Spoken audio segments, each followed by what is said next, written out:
everyone, and welcome to Vets Coming Clean. I'm your host, Peggy the Enforcer, with Granny Lisa, and we have Amy Amy. Holem. Hmm. With She's a U.S. Army veteran and owner of Subliminal Acoustic Fingerprinting. Yay! Thanks for having me, guys. I greatly appreciate it. It's good here to be on the show and to talk about military experience and different types of things that we're doing for the community, too. Awesome. And we both say, what have What have you you seen? seen? I remembered this time. Well, being in the military as military police, that was my MOS while I was in there. There are lots of different things that I've seen and done throughout the military. A lot of it has to deal with even going into basic training. A lot of it, drill sergeants sleeping with the cadets and the Oh, students. Um, a lot of that is right in the initial with basic training. It becomes with favoritism. They like you, they don't like you. They will either harass you until you do what you're being told to do, or ways to keep people inside of the military that shouldn't even be inside of the military. Like, for instance, sleepwalking. One of the people, or the cadets, or the veteran, uh, were sleepwalking, hmm. and it was brought into their attention, but they would sleep with the drill sergeants in order to keep their position and in order Right. to continue through their basic training, which sleepwalking is actually very bad to have, because if you're in the middle of a battle, you walk out into the middle of the field, you're going to get yourself killed, not only give away your positions Right. to other people, but you could put endangerment to all your other comrades as well. So she should have been out right away and booted, but they ended up keeping her in there. So that was just basic, one part of the basic training. Um, a lot of the different things that we went through basic training. I really did enjoy the military. I did love the different experiences that I went through personally. I learned so much just through their different mapping techniques, triangulation processes. Um, uh, I gained a lot of strength, and things that they did. Some things were horrible, what they do to you. Their main job and focus is to break you down and build you back up the way that they want to build you. Right. So, Right. for instances like with me, um, I would write my family members, I would write my friends while I was in the military. They withheld my mail for over 3 months from me, What? telling me that my family didn't love me, telling me that no one loved me, nobody appreciated me. They would make it a point. They would hand out everybody else's mail, but say, "I'm sorry, you're not loved, Amy. Nobody likes you." Why And would they do that? What would be the purpose? that's so they break you down, and they can mold you to say, hey, you're kind of useless. The only people here are your family. We are your family, not your family Oh, out there. To, okay. I And get it. to, that kind of perspective on it. But what Okay. that did is, right off the bat, is them withholding my mail for 3 months put me in financial debt and ruin. I canceled my phone bill, and because I didn't get my phone bill, my last phone bill that I got to pay, it racked up to 3 to 6 months of interest. And by Oh, the time that I was done, I had a $5,000 bill. oh my That by God. the oh, time that I got my mail. did the Soldiers and Sailors Act not cover you because you were in basic training? No, I ended up having to go to JAG and actually clearing all of that information up and getting the charges dropped on me, and getting the bill down because of what they did. and it's small, and whether you find it, yes, that's harmless, it's not, it is harmful. It is It harmful. hurts. Right. And back then, we weren't allowed cell phones while I was in the military. We had payphones. We had to use their payphones. We weren't allowed pagers. We weren't allowed any CDs or any form of electronics back then.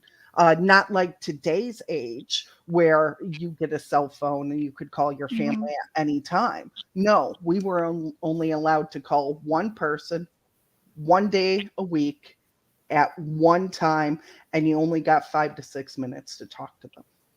So, and this was back in about 2003. Oh, okay. So women at my time when I joined in, women were not allowed in a combative MOS field. Mhm. We weren't even welcomed in the military. They didn't even have separate barracks for us. They were building the separate barracks for us in the process, but during that time frame, um, we were just getting our foots in there. You know, we Where weren't did you go for Ranger basic? school. Uh, Fort Leonard Wood, Oh, okay. in Missouri. Uh, I was in Fort Jackson, Lost in the and we woods, is were that the what they first. call it? yeah, Fort Lost in the Woods. Oh, I was Most in Fort all MP Jackson. training Yeah. usually goes through there. So Oh, Right. I was in Fort Jackson, and we were the first unit to have co-ed through basic training. yeah, so you understand, Lisa, that back then, I don't know what year that you I went in entered 1980. 1980. Okay. So Yeah. depending on your MOS, though, MP at that time, military police, was the most combative MOS that any person could go into. And the Right. reason I chose a combative MOS was so I could fight for my country. You know, I didn't want to be an office clerk. I could be an office clerk anywhere. I didn't want to be in supply. I didn't want to do any of that stuff. I wanted to fight for my country I and get fight for the people. I get that. Well, I think that's a noble thing to do. I mean, I get it. It's fun. You got to, what I want to know. Okay. So I was security forces. We had to fire the M16s and M4s. Mhm. I was a 2 or 3 grenadier. We also had to qualify on the 249 and the 240. And then of course grenades and other stuff. What did you specialize in, or what did you get to? We had our M16, our M4, we had our 9 mil, our 249 Sol, our Mach 19, and those were the 4 main ones that I specialized in. Um, Always make sure, people, if you specialize, I was an expert shot in all of them except for my 9 mil. And that is because, as an MP, if you never want to shoot expert, because if you shoot somebody in the head, you could say, I'm sorry, it was an accident. I'm not an expert. So, There's always a reason for Yes, something, ma'am. right? You have it. Yes, ma'am. Yes. And that sounds like a good way to get out of something. right. Although, if I was you're in aiming for the combat, stomach. I'm sorry. It's plausible deniability is what it is, Grady. Plausible Yeah. okay. deniability. And It's in the Yeah, okay. but if you're military, in you have to combat, have don't it. you want to be just a one shot done and move on? Oh no, I never shot anybody. I never shot at anybody. I was actually known as officer friendly. I was the one that arrested people, and I would get a dozen roses at the end of the day, just because I did such a great job arresting them. So I don't know if they think it was favorable, but maybe maybe their sergeants or their captains told them to send me the roses. Who knows? But I'd always get bread from people. They'd drive by, mainly from the Germans. On when I was based out in Fort Bliss, Texas, we had a German National Guard there too as well. And they would always come to me and give me bread in the morning when I was at the gates doing security or Aw. something like that. I did have a great time. The people there were wonderful, but there are small instances with the military that have to be looked at. Um, a lot of it, like for instance, the sex trafficking, a lot of during that time frame in the military, women are demoralized horrifically, and a lot of it has to deal with the sex trafficking that goes on and the sergeants pushing their authorities onto the females and getting away with it. And when the females would file complaints, obviously MPs, we would be a first arrive on scene, but we never took over the scene because intelligence would have to step in, and or the CID, Central Intelligence Division, and they would have to take the case from there. And normally, most of them would never go anywhere. And because they won't go after the sergeants, they would rather kick that private out and get rid of that private instead of going after those sergeants who were the ones that were actually abusing the people. Because it actually takes, and a lot of people don't realize, it actually takes an act of Congress to get rid of a sergeant. And they have to go through this whole filing process and have to get permission from the congressmen and the senators in order to remove their rank and their position and to remove them from the military. So basically, they don't have the women's back. No, well, they don't have private Private specs. facts. Yeah, That's they why don't. there's the E4 mafia, Granny, or did they not have that back then? Right. And they're they treat the privates are absolutely just privates. When you become a Hmm. specialist, or usually that's your first rank up to uh, the sergeant level before you take your classes or Right, but your testing. what I meant with they don't have the women's back is that if it was a sergeant or a group of men that raped a woman, they would get rid of the private because of Yes. paperwork. So that sergeant's still there doing it to other Other women. And so that's what I meant, that the military doesn't have a woman's back then because it's too much paperwork. And really, that is true. A lot of them That's do horrible. keep demoralizing the women. I was told to sit on my sergeant's lap. I would be the designated driver for when they would go out, and they would want me to drive them personally to strip clubs. So not only would I have to sit and watch a female strip club, or at least forced to, they would want me to sit on their laps and give them lap dances as well. That way they wouldn't have to pay for the girls at the strip club. And I refused a lot of the times, and I would get into trouble, or next thing in the morning I would get written up for inappropriate behavior or something like that. So let me ask you, Amy. I know myself, being prior military law enforcement, I went to the chaplains first, thinking I could talk to them, and they went back to my unit and told them, and I was told that I need to get my shit straight. And so then I went to mental health, and then same thing. So I learned to shut up and not say a fucking word. Yeah.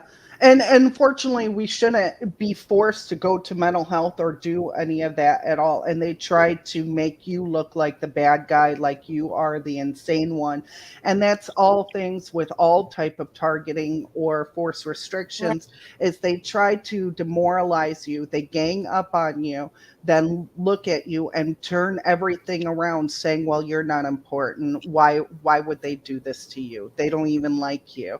Uh oh, don't worry, you're okay. We'll just get you a mental evaluation so you're not crazy, just to make sure. And then that is on your back the whole entire time, and you can't get away with it.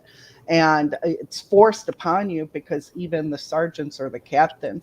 I remember the captain, the first day when he arrived at my unit, he goes, I don't care if you're the perfect soldier. I don't care if you score the highest goals. I don't care if you're the fastest runner or the best aim. He goes, if I don't like you, I will find a way to get rid of you. It doesn't matter what you do, you will be out, and I will find that way. And that was his first like words or sentence that ever happened. And then I fainted. That's not a good Because of the leader at heat. all. Well, it was That sounds like a dictator. 100. It was 110 heat in full battle rattle, and you're in full uniform. Oh Yeah, my gosh. But it was kind of funny.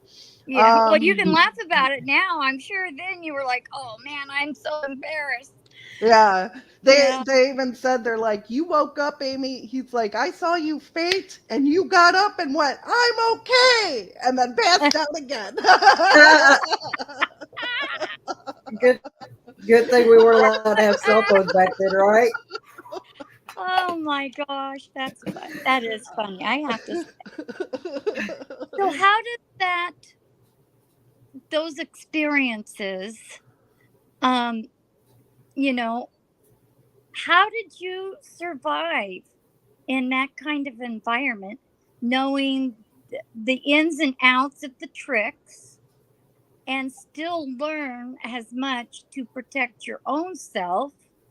How did you do that? What was your key ingredient? That did you stay low key, or how?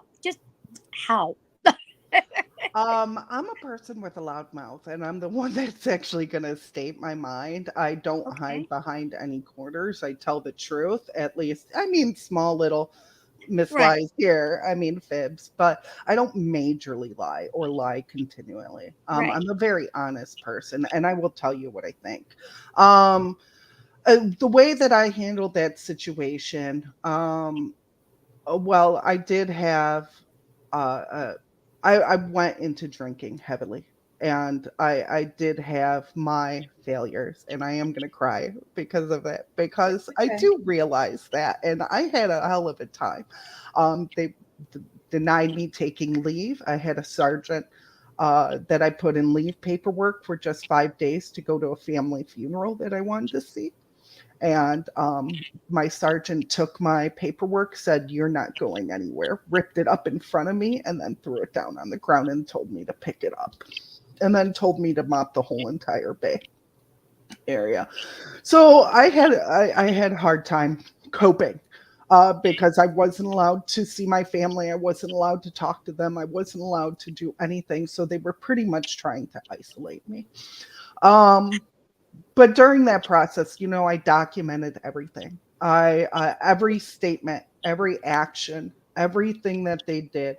Um, One of my female sergeants who was sleeping with the sergeant at the time, who he was cheating on his wife with.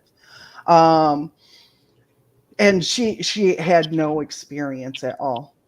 They basically took her from an office position and gave her the rank and put her as my team leader. Um, they basically told me that I had to start doing my hair and wearing makeup so I could look pretty. So they would sit me down at 4 o'clock in the morning, where she would be braiding my hair and putting makeup on me. And so I could do PT in the morning and just have mascara and makeup run all over your face for physical exams. And say, and then they would make comments all day. Oh, look how beautiful you look, or how we would like to see you look more like that. Um, and as a female, I don't care how I look. I Right. don't wear makeup. I, Me I either. there's no point in, for me at least. There's no point to it. I sweat all the time. I'm running around. I'm doing errands. It just comes off in a blob anyways. And as long as you're following mandates of the military, there's no reasons for you to do any of that. My hair was perfectly fine in a bun. It wasn't loose. I wasn't getting in trouble at all. I had a great uniform. always with like starch up the wazoo. Anybody in the military knows about starch. Oh, yes. Oh yeah. From our day and age. Yes, sister. Yes. I was crisp. Let's put it that way. But yeah, I had to document everything, every little action, dates, times. Would constantly look at your watch. We're supposed to keep watches on us and pens and papers on us at all time, right? Key things in the military. Keep notes, jotting it down. I ended up actually after probably a year's worth of about a whole notebook of incidences that occurred to me between my unit, going to the sergeant major. And I went above my sergeant and my first sergeant and my captain and went straight to the sergeant major in the command.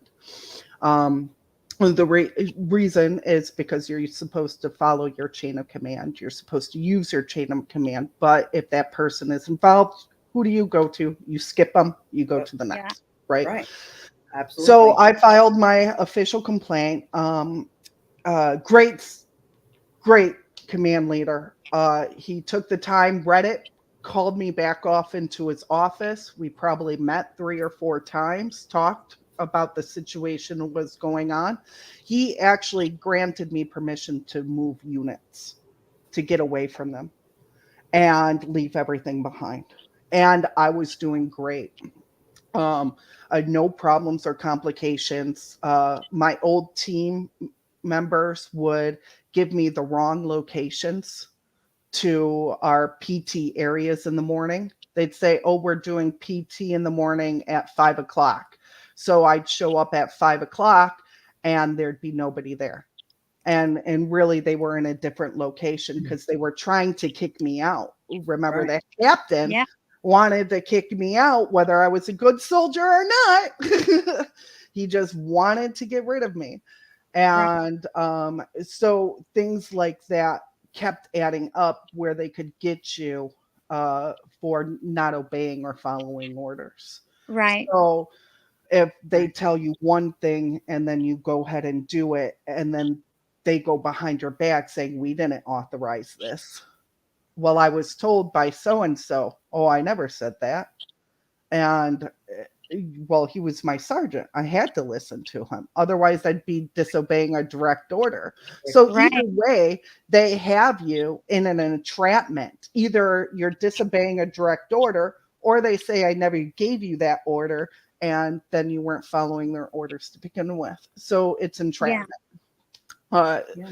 so they moved me units and I was great for about 6 months. And I was actually thinking about changing my MOS, getting away from the whole entire military police scene and going to somewhere else to where I know that I would be accepted and that I know that I could at least try to be happy and still stay in the military because I did love it, you know.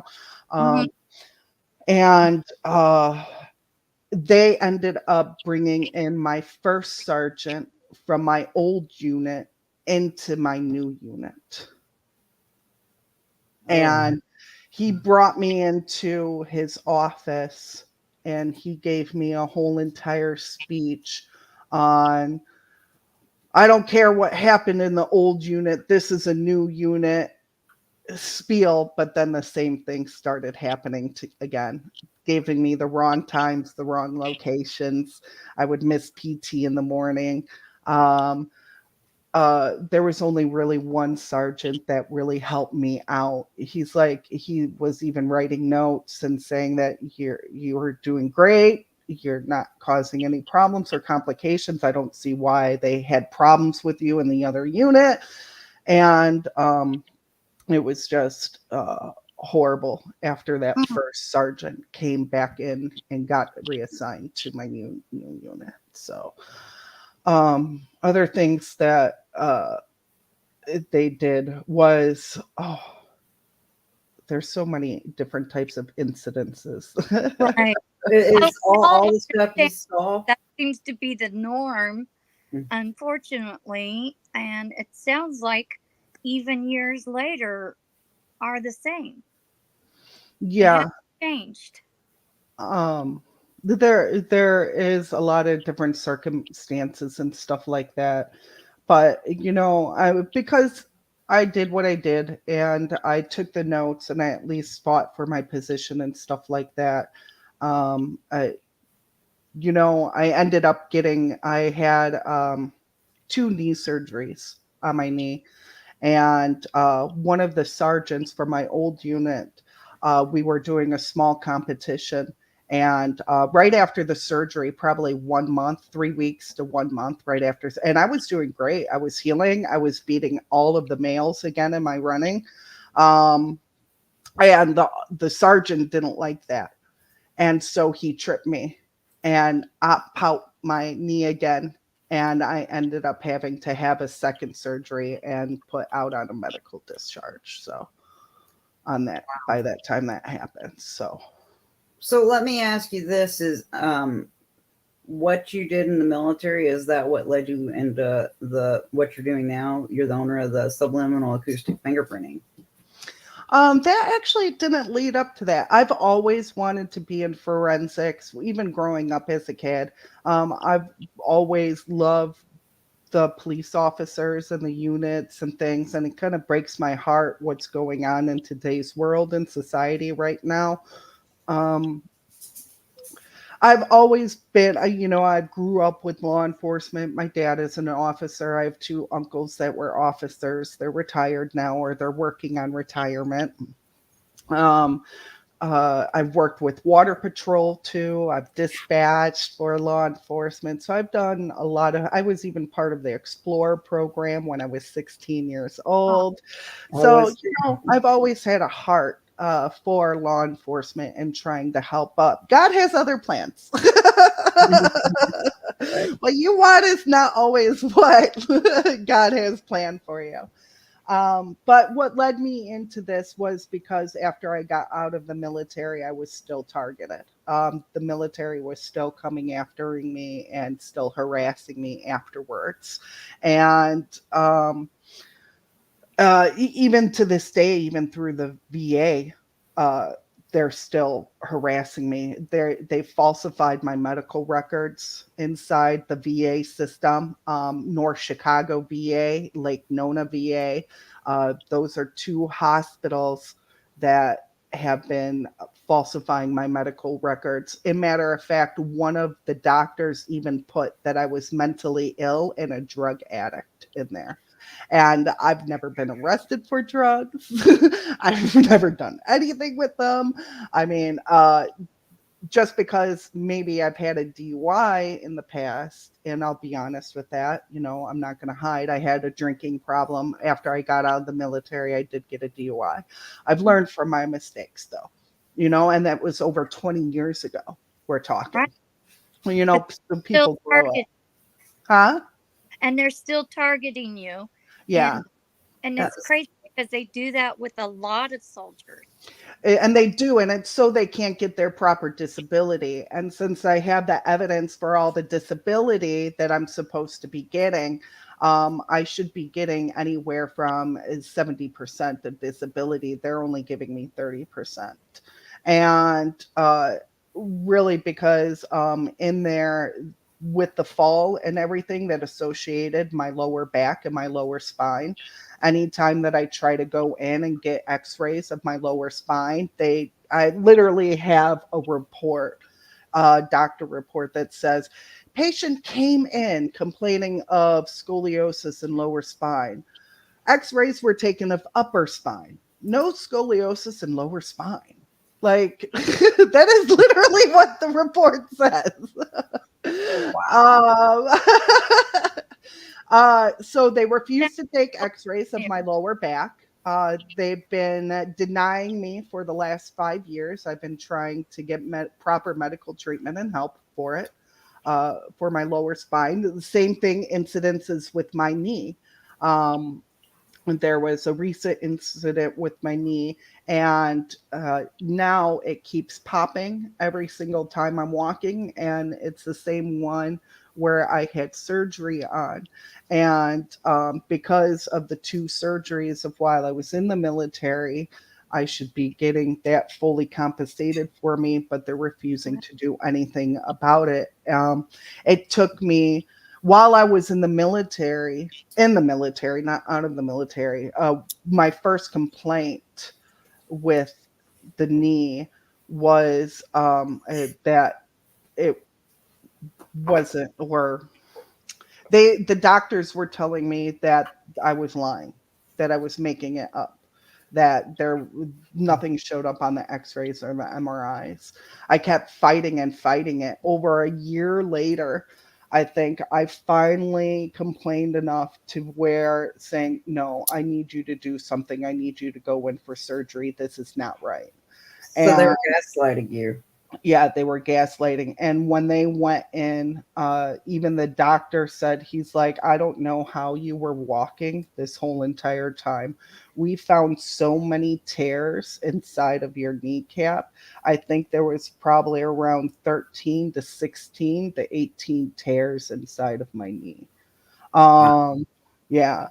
And it's because they prolonged it so much and refused to take proper authoritative stance. I mean, doctors at the VA do not, and anybody who's a veteran knows, doctors at the VA do not listen at all. They believe they are right. They believe they know more about your body than you do.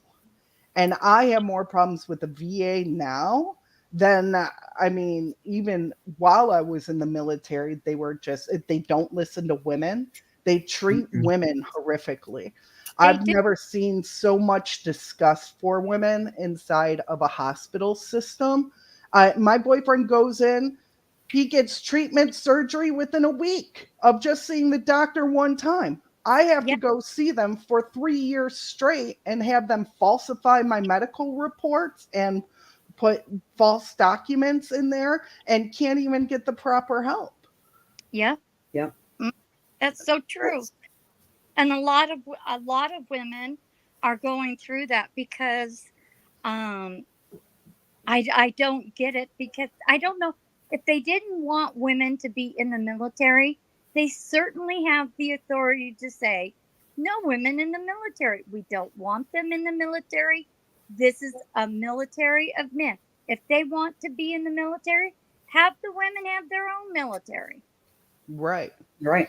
and then the problem would be solved. Instead, no, they want to hurt, degrade, gaslight, and it's I wonder, what the World War II females went through. Oh, You know, well, even them in the military, back in World War II, I know a lot of them were either sent for as spies Mhm. to sleep around and gather information. They were basically used as a whore. Yep. And even that, or they were used for communications because yeah, females could actually multitask 10 times better than men. Sorry, men, you don't like that statement. It's proven fact since the 1940s. The DOT yeah, has run experiments on it. They've proven it. That's why they hired them for the communications, at least during World War II. And right, that's because we are multitaskers. We could work Right. with both hands, know exactly what button to push, transferring phones and things like that through the communication systems.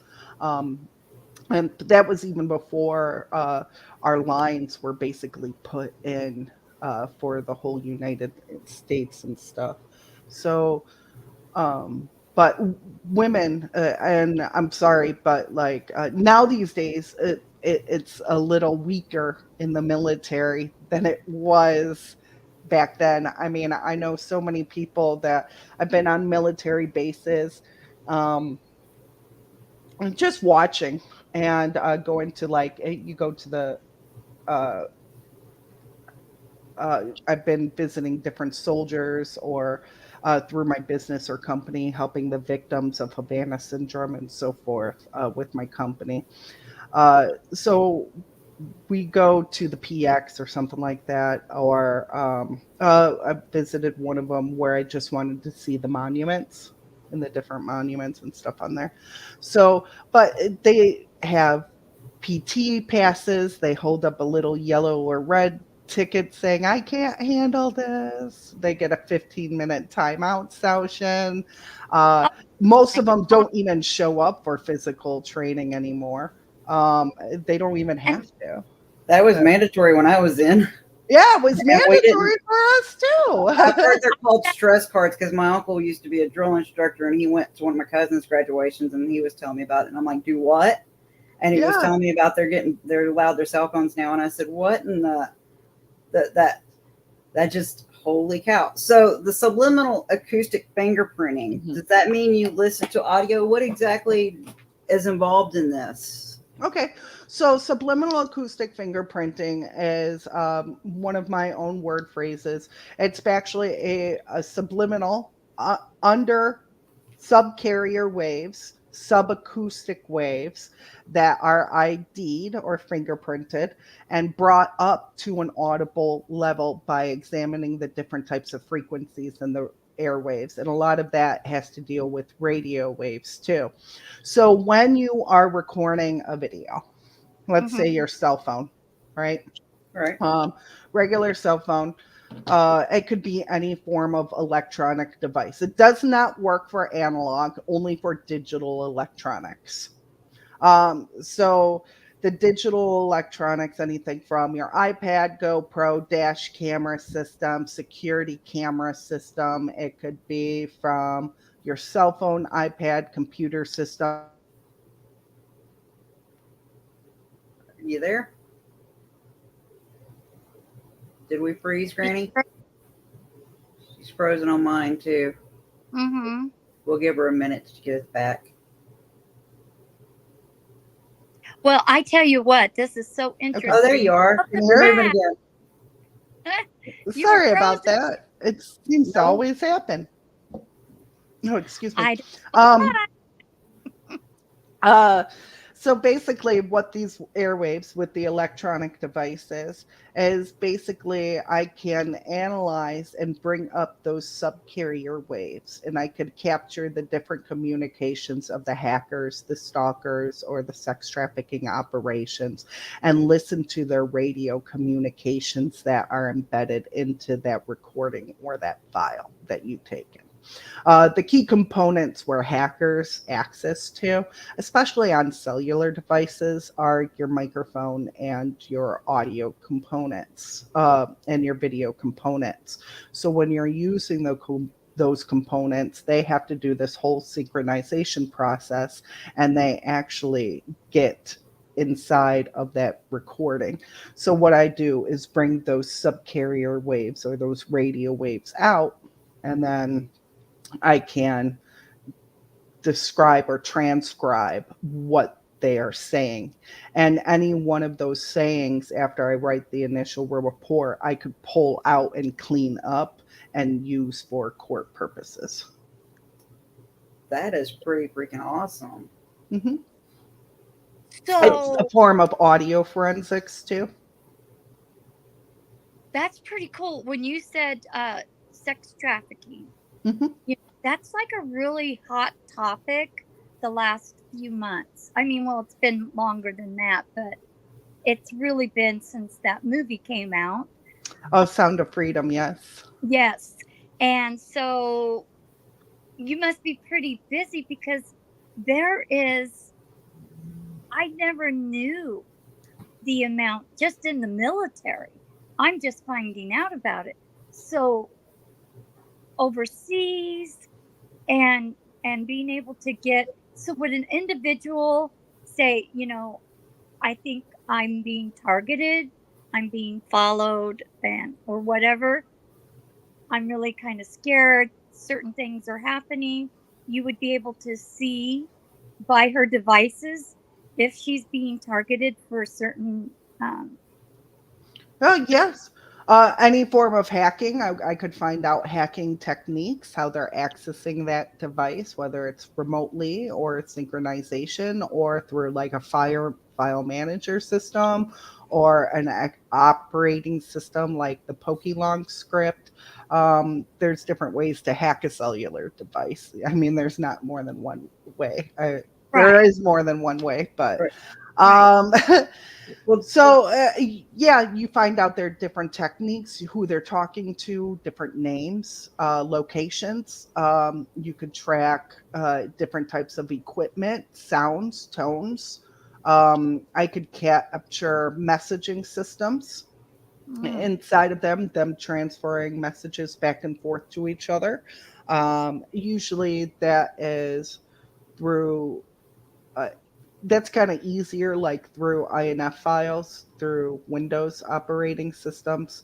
That would be your Android. iPhone is a little bit different and a little bit more trickier with that. Kind of depends on the electronic device, but uh, the way every electronic device is built different. You know, the Samsung J3 is different than the Samsung J11.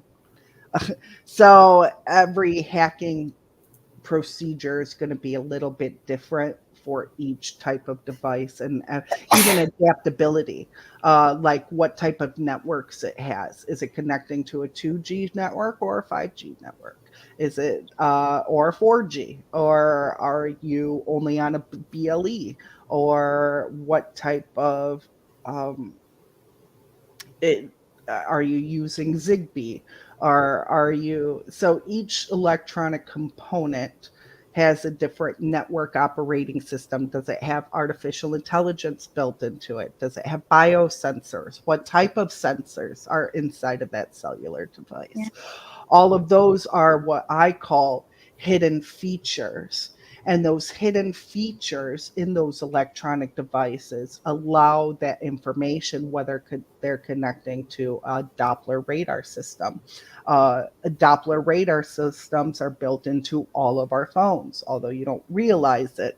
Think about your weather application. Your weather app on your cell phone is a Doppler radar system, and that does have to deal with real time surveillance, tracking, geolocations. Another system is like lasers. People are thinking, well, she's talking about lasers. Well, what is a QR scanner? It's a laser. It's an infrared laser. there is. That is what a Yeah. QR scan.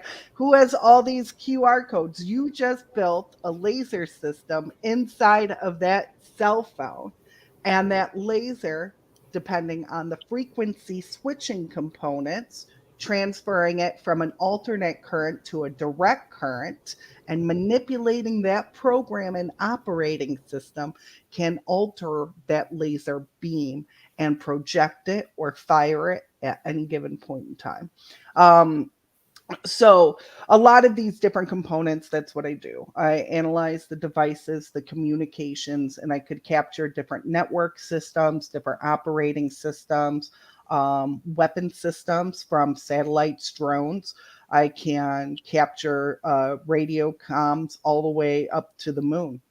Furthest I've been to, or at least listened to, were people connecting to Venus. Oh Well, wow. Out in the states program. I could capture people from underground mines, ground stations, nautical, even ships below the ocean, submarines, submarine channels, anything subcarrier, subacoustics. I capture those radio communications. And if you're not a targeted person, you're not being hacked, you're not being stalked, those communications are not in there. I've done that experiment. I've done 100 known victims in comparison to 100 unknown victims. Some of okay. the unknown were, in fact, victims, and vice versa, you know? And those communications are not in people's audio files if they're not being hacked, or if they're not being trafficked, or if they're not being targeted by Okay. some form That, of but entity or equipment. it says, "Hi, Amy. This is from Lynn. New torture frequency that uses cold water pipes in home as well as sound and light frequency. Can you speak to this if possible? Thank you much." Hmm.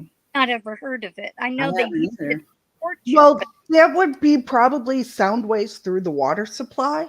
The only thing that I could think is like for sound. for frequencies or light frequencies, sound travels a lot faster in there. And I really am not a plumber. So those communications, that means it has to be coming from something internally inside of the pipes. So there might be a camera system or some form of components inside of the piping systems that would allow those sounds to generate through the pipes.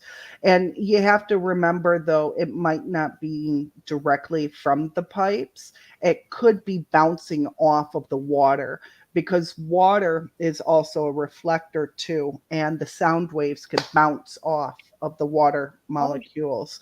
So when they hit the pipes, they could bounce and reflect back into multiple different motions, or depending on the angle and the density, and the sound still carries and travels throughout that room. That's why acoustics sound so much better in the bathroom.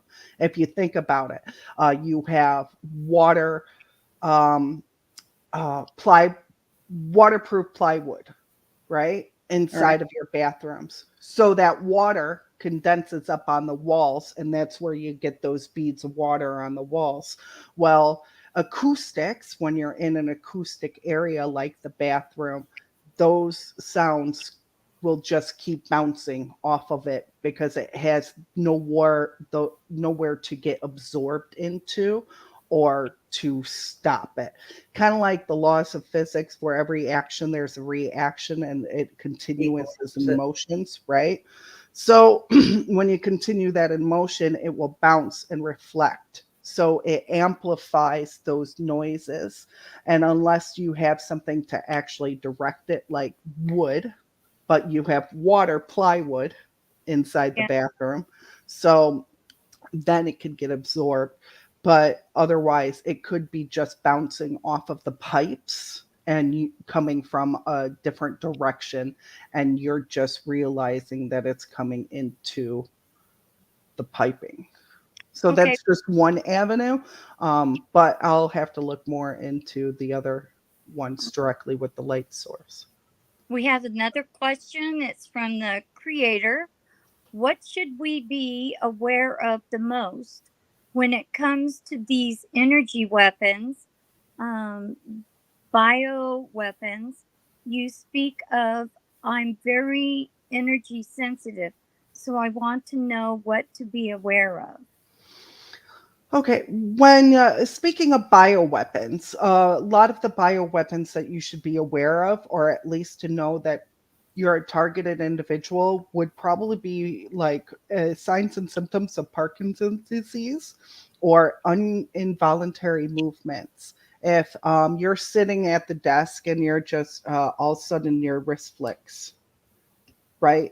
That's going to be an involuntary movement. If your fingers are forced to move up and down with actually any of your controller motor functions, that would be an involuntary maneuver. That is more of body manipulation through the central nervous system, because they have to hit your motor nerves in order to force movement. Um, Small burn holes are another one. They're probably about a millimeter big, and those would be the laser weapons. That would be a laser acoustic showing up randomly or waking up randomly with bruising. Those could be formed by the microwave pulses, or it could be from any form of weapon systems. But bruising is usually when they're breaking either the venal network or the arterial network system. Um, so they break them and they bleed and they cause a bruise inside of your body. Uh, Things to worry about. So with you would also get sharp random pains in your ear with the weapon system. All of a sudden you get a tone, High and pitch then ring. it disappears and goes out. For some people it's incapacitating. Mhm. It goes on. That's a form of tinnitus. Uh, Tinnitus, or however you would like to say it. I'm a northerner, so I say tinnitus. You're good with it. You're good. um, so And with the ringing tinnitus, sounds. there's over 11 different kinds of tinnitus. So a lot of them will say that you have ringing or it's a straight tone. But the difference between a real tinnitus and a bioweapon is those tones can't be captured inside of the audio. Those tones cannot be heard. It's internal, it's ear damage. And you ruptured the drum or some form of component that nobody else could hear. But with as a real victim, if you have subacoustic, subsonic sounds that are triggering that mechanisms, I'm going to capture those tones. I could hear those pitch changes. I could find out if it's a beep, if it's a beeping noise, or if it sounds like a wooden drum, or maybe an African music playing in the background. Some people sing in the background to them. Jingle bells, all kill people. Like they have really weird songs. Some of them are funny, but So we have another question from the creator. Are there any tests we can do to check if we are being affected by these weapons? There are different types of tests that you can get done. It is nearly impossible to get, though. You could do radiation testing, EMF test, heavy metals testing to see if you have any type of lead, mercury, aluminum. Heavy metals are huge for biosensors, biomarkers, neural connectivity, artificial mesh networkers, or neural connections. Um, they need those heavy metals inside of your body system so you can get some blood work done. And that's a simple test. Go into your regular doctor, say, I would like a blood test and a heavy metals test. And they could do it right there at the hospital for you. You could do that. Other type of test are a QEEG test. And that is probably one of the most prominent ones to prove. But Havana syndrome is very, very different. Doctors and the pharmaceutical companies are not accepting Havana syndrome or these bioweapons by any means. They are denying them, and a lot of them are being forced into mental institutions by officers who are saying that they're crazy. They don't want to take a report because once a report is taken, then the FBI has to do their job and they could start getting these books onto the fields. Now, an excuse that a cop will say was, well, we don't have the intelligence level to take care of this situation. This is your intelligence level, officers. Take the report, then send it to the FBI. By law, we have no rights to go as citizens to the FBI directly. They will not take complaints. They will only take the complaints from the officers. So it is the jobs and the duties of the cops to send the files if they don't have the equipment or the intelligence level to go send it to the FBI, to somebody with intelligence that can handle that situation. Not put them in a psych ward, not put them in a mental institution, but take care of them and actually send them out because these people are not crazy. No. And that's the difference for everybody. I Yeah. know if they've got tinnitus, something they can do try is getting that muscle to relax there. That'll help release that ear. And if they need to get tested to make sure that ringing is not tinnitus, they can go get audio testing at the VA. I've had it done, and they'll do an air pressure test and everything to make sure, like you said, that there's no damage done to the eardrum. So there's absolutely that test that can be done too. Yeah, and there are ways to prove it, but unfortunately, the doctors aren't recognizing it as such. So for us, I do have a list of tests that people can reach out to me and request. I probably got about 30 to 40 different types of tests, whether it's a QEEG or an fMRI or even blood analysis work that you could get to prove the radiation, the microwave radiation inside of your bloodstream. I do a magnetic resonance analyzer test that shows the electromagnetic frequencies or radiation that you're being infected into your blood. So there are different types of tests that you could do to prove it and to associate it with. And that's as much evidence right now you're going to get from any pharmaceutical company or even medical doctor or help. Even the military has even given directions to even people like Giovanni or Dr. Hoffer to not take reports or not write them out. But those are great people to go to get tested. If you can get tested by them, I suggest Hoffer to go to. The reason I suggest Hoffer is because he was one of the first original ones. There's actually 4 schools that you could go to, I believe, throughout. One is actually in Northern Illinois, too. Um, Northern Illinois College, Miami University. That's where Dr. Hoffer is. There's, I believe, Giovanni is with Georgetown University. I don't believe Georgetown actually does the Havana testing. I think that's through his Walter Reed, and Walter Reed is the school that actually does the Havana syndrome testing on that. And then there's one other school I can't remember, but it's all up on the East Coast. I think it's somewhere in Pennsylvania. Okay, I have another question. Are you able to do preventive? So, with the child trafficking, if Mhm. there's a hot spot, let's say you get information and there's a hot spot, are you able to do preventive kidnapping, child kidnapping, if it's an area that's being targeted? If it is an area, yes, there are ways to set up preventive measures. Not by me personally. That is where I would have to work with law enforcement to go out and actually help because everything is jurisdiction based off of jurisdiction. If one of my clients are in California and I'm in Florida, I can't send Florida officers to Correct. California.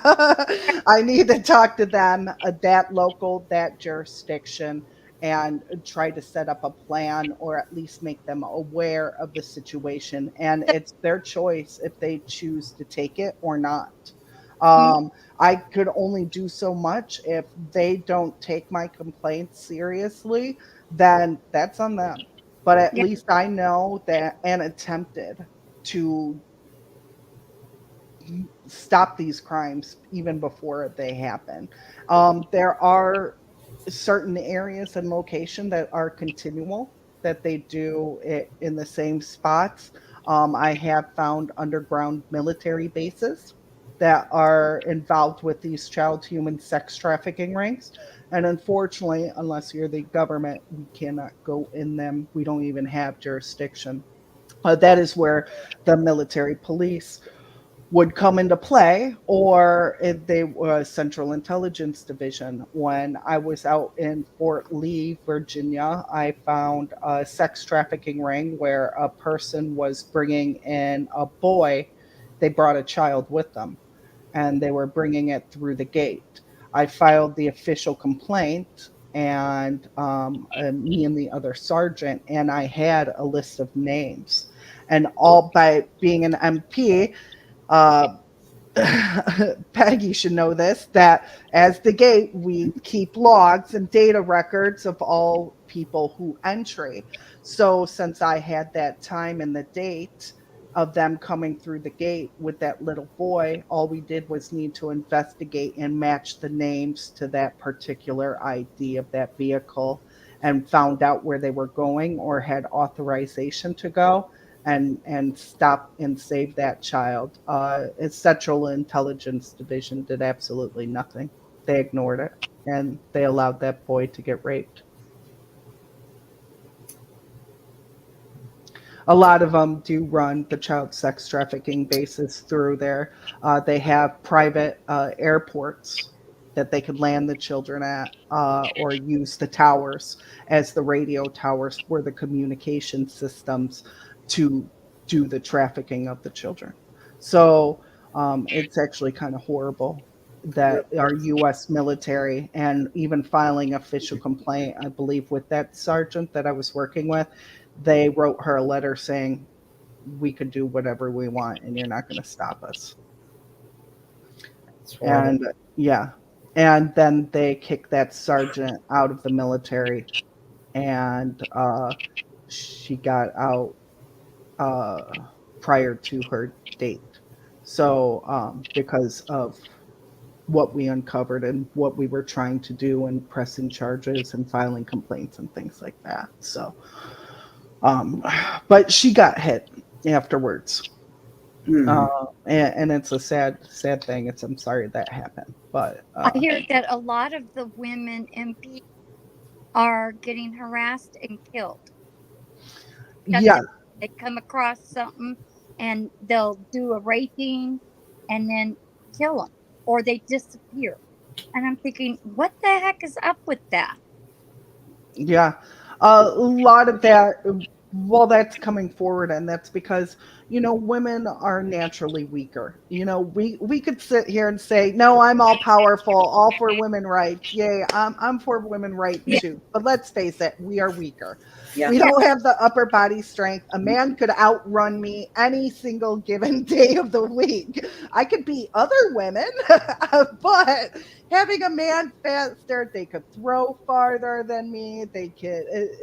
They may not have a steady hand as me, but there are some aspects that we're more intelligent than males and vice versa. But in the long run, men are naturally stronger. So because of this, they'll always have that physical attributes to actually hold us down or beat us up or rape us. And unless you know some form of best ways and tactics like hand-to-hand combat, defend yourself, get armor, mace, kickboxing class. I tell people all the time, if you're living in fear because of your targeting, take a kickboxing class. Um, it's a taekwondo, something to keep your inner strength up and to make you feel more powerful, because you can. Even with weight, we could bring down a 6'3" guy just by weight momentum, transitioning our weight. You could be 110 pounds and still take somebody down who is 373 pounds, just by weight transition. Mhm. A small little move with your finger right above the nose, push up. Their head will be forced automatically to go back. So it's small things, learning different pressure points inside of the neck. Doing small things like that are ways to protect yourself, and to gain that power back and to save your life, and not only your life, but possible other people's lives as well. And you cannot live in fear. We have the Second Amendment for a reason. Get a gun.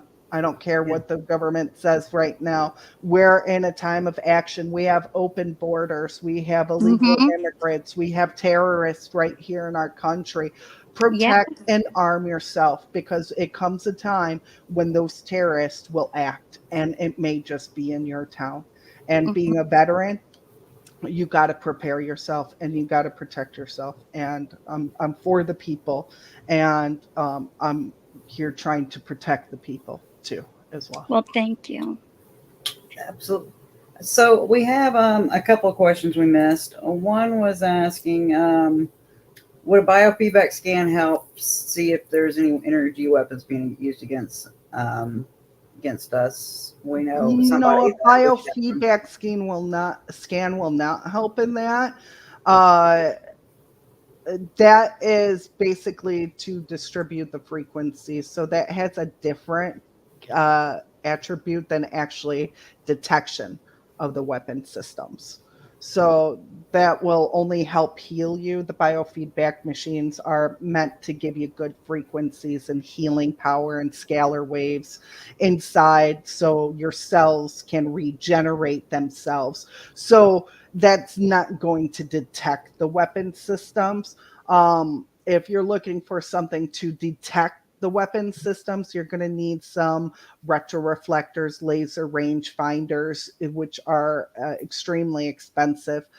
And you have to buy multiple ones of them to be able to put up on your room and surround you.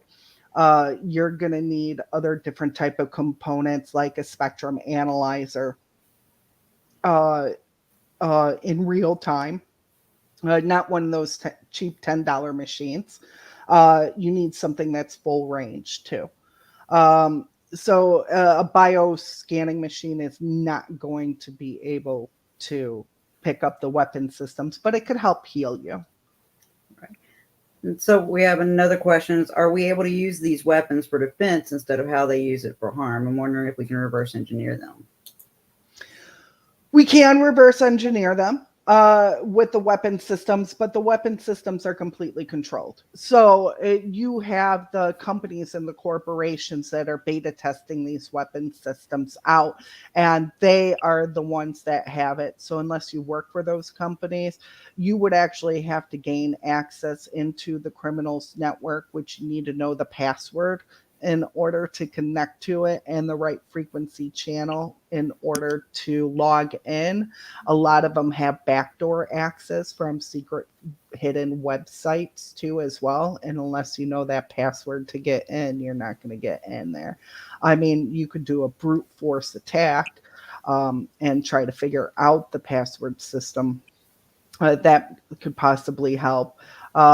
You can do some you need an aerial monitoring system too as well with the drones and the airplanes that are being used as well. You can be able to get their remote ID from it, and you would be able to track and trace and doing I believe it's a phase locking system. I've been kind of researching that a little bit more. I don't have my drone certification, but I am trying to look into getting it. And because a lot of that is how they're going to be using the attacks with it. So, yeah, there's different types of equipment that you will have to get, but unfortunately, a lot of it is going to be $5,000 to $50,000. Well, what kind of people would be targeted for Anybody this? could be targeted. I mean, if you're walking down the street and you like, if I'm a perpetrator, I'm a serial killer or something like that, usually serial killers have attributes of a person that they like to go after, whether it reminds them of their ex-girlfriend or reminds them of their mom or reminds them, or they have a complete disgust, hate for something. There's always an objective in the social line, so they produce patterns in those type of people that they go after.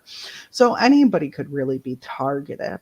It doesn't mean right now, currently at this time, I'm finding more evidence through the 2020 files and the 2022 files. Between those years, a lot of them are actually just going after Trump supporters or Trump fans or Christians. So that is following. Yeah, it doesn't matter who you go to or afterwards. But currently, between those files and the victims that I'm helping currently, I hear those type of statements all the times when I'm doing the audio analysis. We found another Trump fan. Let's get him in our system. Um, so but it could be a child because you have children. I would say about 99% of my victims have some relation to the US government, whether it is being a veteran themselves are targeted, or they have some form of connection to a high ranking official with their third party contractors, whether that person worked for IBM or their dad was in the military. Well, what did their dad do? Oh, he was a software engineer or a programmer. Or you hear all these stories when you're talking to my clients or any of the victims, and you learned all those patterns. So about all of them have them. One of them worked for NASA. One of them worked for as a therapist. She didn't do really anything. She was just a physical therapist. Another person worked for IBM. Another person's father was with worked on Fortran. So like all of these computers, one was a B-52 bomber pilot. So in World War II. So you hear all of these stories and connections to all of them, and that's how they relate. Now with the children and the sex trafficking rings, usually once the children are always targeted from that family member, that original family member, it is mainly for sex trafficking purposes. They also try to raise them to do school shootings or program them or commit acts, and just to give the parents a hard time.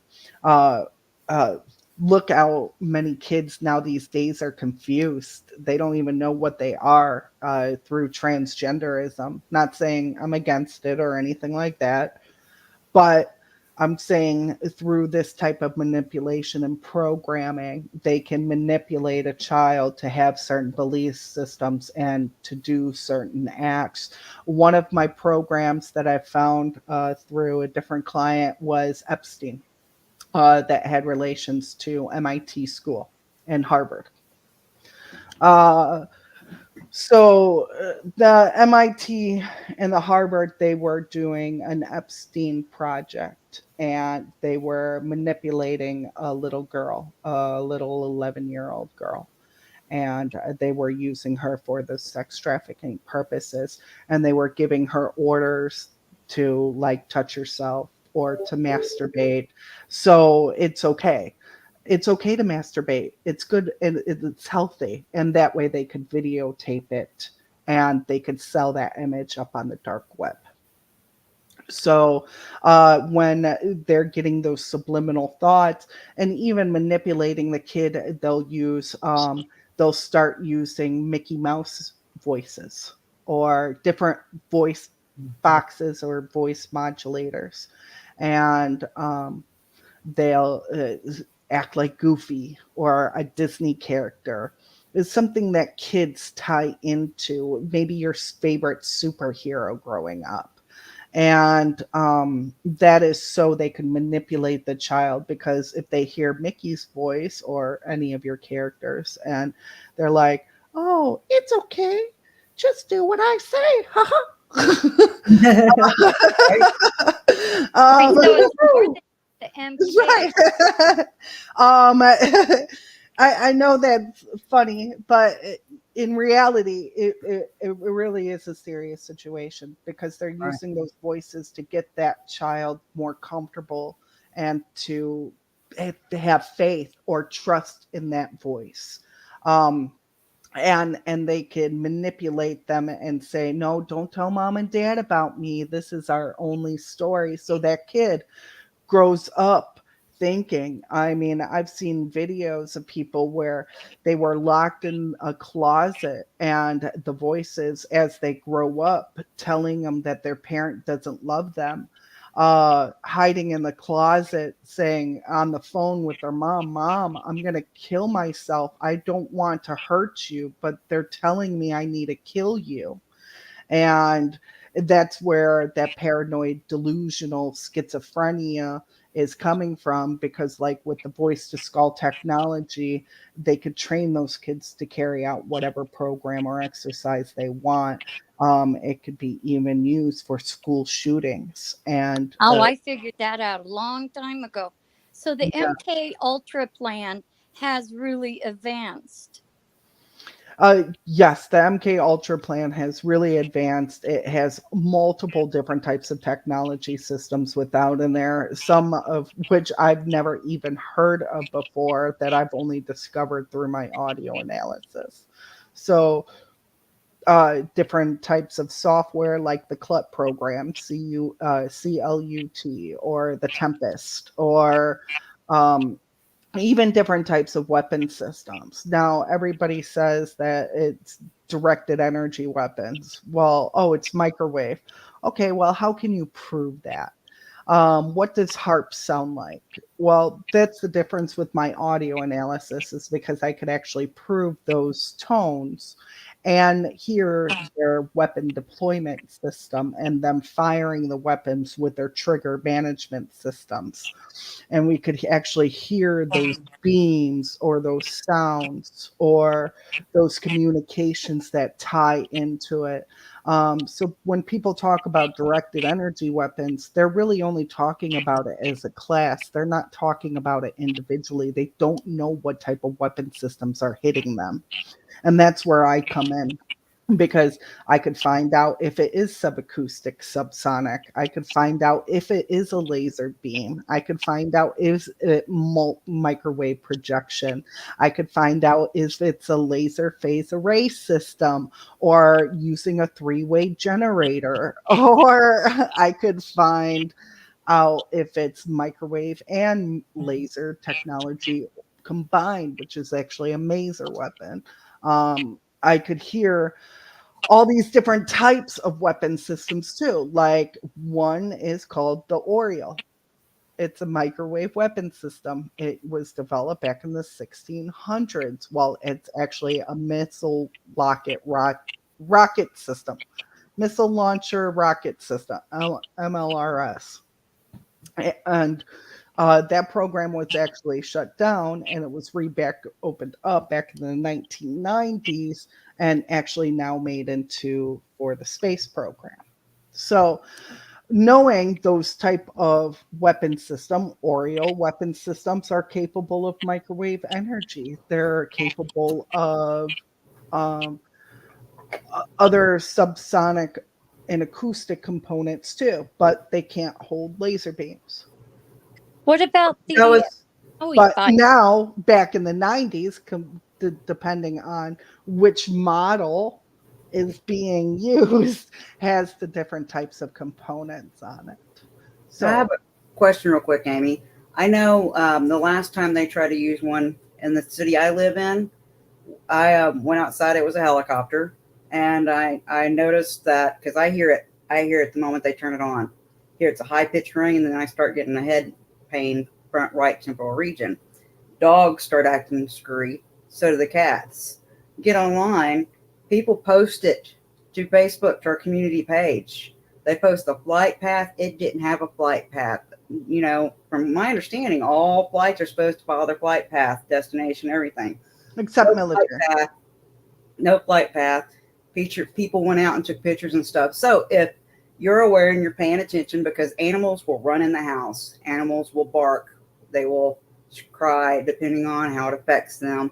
It actually, when they fired it off this time, cut our internet and cell phone. We were on the phone with a mutual friend that you know. I'm not going to mention names, but we were on the phone when they did this. Cut our cell phone reception and internet all at the same time, and found out it was doing the same thing all over town. And I found out it was doing the same thing over town because when I saw on the Facebook post this was going on, I started commenting on responding to different people's comments. Hey, I noticed this about my dog or this about my cat. And I also felt this to myself, you know, where it's relevant. Get the conversation going. I have not seen one of those come back since then. And I'm wondering if that's how we stop this. If we come together as communities, as individuals, as people, if we come together and start doing this. Now, for court purposes, Mhm. would an audio file just in our house be okay, or would we need to run outside and get picture of the aircraft and all that? Well, the audio components would be there. You would be able to hear the aircraft on the outside. So, being inside of your house, you don't necessarily need it. Is it better to have it in the picture, in the image for verification purposes? Absolutely. So, even with the Flight Radar app, if it doesn't track and trace it, those are usually for commercial and private pilots. Anything that is military connected does not have to be on those flight radars. And so it's always good to have that in verification purposes with the audio file, but we would be able to hear now with the sound. Can we identify what type of helicopter it was? possibly through the communications that are trapped, and possibly through the sounds of the blades or even the sounds of the engine too. We could prove it is an aerial unit or a helicopter, but the style, the make, and the model will have further complications unless they were captured in those radio wave communications, and talking to the pilot back and forth. Now, I can capture those radio comms between the pilot and your perpetrators and attackers because they do have flight patterns. And the way they do that is usually through a 2 mile range. And they do have a flight pattern that they personally fly. And then within that 2 mile range, they connect to your hosting site or the perpetrators. And then what they do is they connect all their aerial unit users where the weapon system is inside of the belly of the plane, and they grant remote access to that weapon system. And then they could hit their targets all within that 2 mile range, and they do about 12 loops with it, Mm-hmm. and then they go off to their or their next destination within that flight pattern, and then they do the connection, and that is part of their operating systems and how they do it with the aerial units. So I can capture those communications where they're going to airplane has arrived, is it ours? Yes. Verification on this model. The pilot answer responded back. What's their ID number? Sometimes I would capture it. So, can you tell what type of energy weapon they're using at the time if it captures the frequency? Because, like I said, it sounds like a dog whistle, just a little bit higher pitched ring than that. Dog whistle is harp, Okay. or usually anything with a whistling sound, like a right, it's a And harp system. instant. Mm-hmm. It What is makes a that? whirling whistle sound. Harp, And what does harp mean? harp. Oh my gosh, I gotta think about it. It's the Is it the helicopter? Is that what you system mean? No, out in Alaska. It Oh, stands for High Frequency Active Auroral Research Program. There you go. ah, That is HARP. you see, these people in the HAARP. military, they don't even know they're doing it, do they? They just know they're being told to go run this equipment, and they're doing what they're told, and it's affecting people. And so, No, I believe what we most people have knowledge. The people, I've only, out of all of the reports that I've done, I've only captured 2 people saying they hate it, that they didn't like this type of work. But everybody else kind of enjoys it. I don't mind because it's training me to ignore it. And I notice because when you're not paying attention and you let it affect you, you start spiraling down and you get negative, and everybody around you gets negative. But if everybody's paying attention, you can use it as training, and it's just okay. What else you got? Right, right. well, that's odd because They usually have virtual systems though now these days. Everything is run off of virtual. So they have a little building which with the virtual operating systems, VR goggles and things like that, and they put them all through different types of simulations for training now. It's not like they have to rucksack 50 miles in the desert anymore. Right? wow, that's just crazy. When you say that they can, I mean, I'm still trying to figure out the purpose behind it. Is it because when our freedoms are starting to be taken away from us, then it can be used against us to bring submission? Well, a lot of it is for different type of research and research projects, military projects, even for the third party companies and contractors. Um, it's all about data. Data now is gold. It's liquid gold. They make so much money off of it, transferring it, that they collect all this data. Every time they hit us with a weapon system, it still sends and transmits and receives a signal back and forth filled with data. And matter of fact, after every single user, they take that data off of it and store it into their databases, and they wipe it clean for a different user to use it before they give it to the next perpetrator or the next criminal or the next sex trafficker that they're using it on. So if even for the perpetrators or the criminals, if they don't think that the government is not keeping logs on them, absolutely they are. They have their data, they have their logs, they have their remote access IDs, they have everything possible, and that's how they blackmail them. If you turn on us and you mention this program, we're gonna arrest you for child human sex trafficking. We have all your data right here. And they could make arrests at any given point in time. And these people are too dumb and too stupid. The perpetrators or the criminals. Sorry, let's rectify that statement. No, I they're need one they bit. keep paying. They keep paying cryptocurrency and Bitcoin, and they go through all these major companies and they pay tons and tons of money to use it. I believe for every single frequency they want, it's $1 a frequency now. So they could get 100 different frequencies, and that's why you guys are focused on the frequencies, right? Each device, each one that company creates, whether I'm a programmer or a builder or an engineer or an astronomer, right? Remember, I've been out to Venus. uh, uh, Capturing those radio waves and communications, there's all different medical fields that are in there, like Pfizer. Pfizer is big on biosensoring right now. CRISPR is another one. And if you pay attention to all those new videos and stuff that are coming out with CRISPR, the artificial intelligent meat, CRISPR, the bugs, CRISPR. Okay. So all of these have the different biosensors and different biomarkers. They make their money off of it. And these people get enjoyment. The criminals or the perpetrators love using these weapon systems because it is torturing you. But they are too dumb to realize that the government is stealing their information too. So government is granting permission for the criminals to use these weapon systems on you. They are actually also using it to blackmail them if anything happens and targets them in the process. So that is true.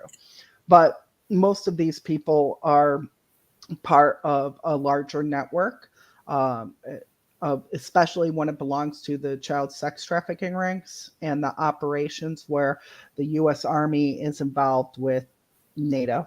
And yes, there are other agencies like the Air Force and the underground military mines and things like that with Fort Lee, Virginia, and other military bases that I've discovered as well, especially out into the California area, high area for targeted. Out of that is the most state through where all the victims are located. I think I know of 300 alone, different victims that I've helped in the California state alone. Florida is next with over 130 currently at this time. Texas as afterwards with about 110, 115 that I know of. New York is afterwards probably with 75. And then it goes to Illinois. But all the other rest of the states usually have about 10 to 15 that I know of personally or have helped personally. So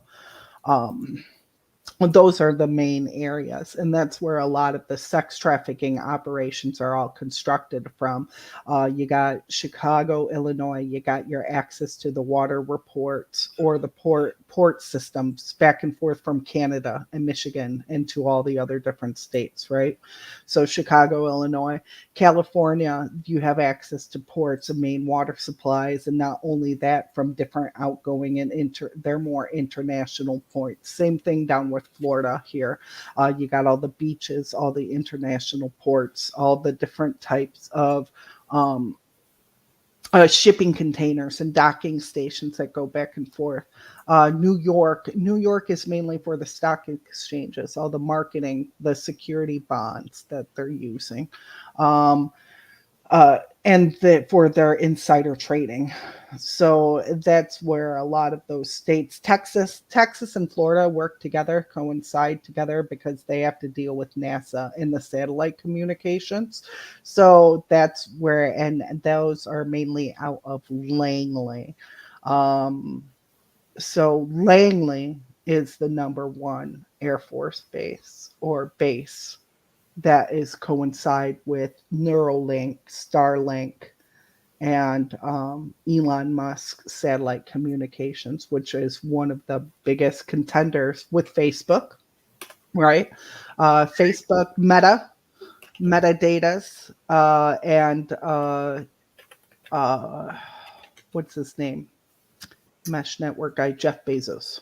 Mhm. Uh, I haven't heard of that network. Mesh network. Sorry, I in my mind that's how I correlate things. I'm like mesh network guy, Jeff Bezos. It's the first time I've ever heard of that. Is that like another social media? Mesh networks. Mesh networks are kind of like neural networks. Oh, Yeah, it's just a different type of network system. They're also working on blue dot networks as well. Oh my gosh, there's millions. I wouldn't say millions, but there's multiple different types of networks that a person could be using. Um, yeah, so Unreal. mesh networks is the overlapping of network systems and interconnecting all the network systems. So your next door neighbor will be connected to your network. The neighbor across the street will all be connected into your network. They're meshing all the networks together. Instead of you being, that is why it's so important with networking, is to isolate yourself. Everybody's like, yay, greater bandwidth, higher bandwidth. I'm like, no, smaller. Um, through VPN. um, Oh, I didn't the know that. smaller the bandwidth, the at least the width, less capabilities of hacking, and you actually make it tighter and more secured. And a lot of people don't realize it. They're like, well, wider bandwidth, higher streaming, faster streams, things like that with your speed. It doesn't really always necessarily correlate with that. Ah, There's just remember there's more than one use to everything. So even I just did a post the other day where I was talking about tinfoil. A lot of people use aluminum foil or tinfoil to protect themselves, and actually that could be used as a sound amplifier too. So you got to make sure, even with shielding, that you're protecting yourself. Copper is an amplifier. Let's see if I could show you guys with this. Hey, Mike. While she's looking for that, you had a question, honey? Yeah, I was going to ask her what her opinion of VPN services, virtual private network services that you can go through so they can't monitor your network traffic usage. She froze. I don't know if she heard you. Yeah, that's why I was trying to keep from adding my video. Oh, my bad. Didn't know that would happen. I don't think that was Mike's fault. Hey, hi. It was my fault. ain't- I hit him at the stage. I was surprised at him. I think that was my fault. Oh. I really do think that was my fault. Okay, well, he asked the question, what's your opinion of VPN services? Virtual private networks, I think they are actually very good to use. Um, I would actually more use a PDF sense. I've been researching that and really, really liking their capabilities. It even has a built-in firewall into it. Um, Virtual, if you have it set up correctly inside of your network and know how to do it and place the firewall into the appropriate locations, it could absolutely help you out. and matter of fact, I think the government wants to ban VPNs. They've been talking about it. Yeah. Wow. So, let's see. Right. Some So of what we did at our house, just we've got a high-end ASUS router, and we've got VPN services running off of it. You And lost her. There she. she's back. I'm. I am. Did you hear what I said? I did. Yeah. Oh. Yeah. So what I've done literally is where the lines coming in is where the firewall and the VPN software is running before it even gets into the network. She's still frozen. Oh no. Okay, she's still frozen. Why don't you put me out? Well, and no. then that way it'll open it up for him to ask his question. But it's okay. No, it's okay. He's good now. He was talking about the way that he has it set up. Yes. Right. But it keeps I blocking it. will leave and he can come in. Okay. So what we have is the internet's coming into the house. Then I've got a high-end business router that's got a heck of a firewall and actually locks people out. But it also has a place for VPN software to run out of it. And then that's what I've also got going. So the only entry point is through the firewall. Then our computers are hooked to that. So well, where are you placing your firewall? The it's in the hardware. placement. It's a hardware. It's hardware. Okay. There's no software. Yeah, this is a full hardware driven unit. Because usually the criminals, they sit in between the LAN and the WAN system. Right. So your router to your modem, that is where they sit. They won't access it because otherwise they're just performing a middleman attack and they're intercepting. That way they can't get in trouble for it. So they just like to sit there. I'll have to send you the tech information on it. ASUS makes it. It's one of their high-end gaming routers. It actually keeps MMA attacks and all that stuff from happening. Okay. Perfect. So yeah, you'll dig this. All right, Granny, are you having to go, sweetheart? No, I was just wanting to make sure everybody's questions and stuff got answered. So I wanted to make sure. Yeah. No, I'm enjoying this. I have some of it is above my knowledge and stuff, but that's okay. I just the gist of it I'm getting is that people know how to stop what's going on with our children and females getting kidnapped, and yet they are actually using the people to gather more data and allowing them to get away with it. Right. No, and that's sick. It is very disgusting on what they are doing. So, especially with the child human sex trafficking rings and the weapon systems. I mean, they're even targeting, I know, at least 75 to 80 people that they're targeting fetuses inside the womb. Why? Because they could hit specific areas and they could do the researches on the baby fetuses with those weapon systems.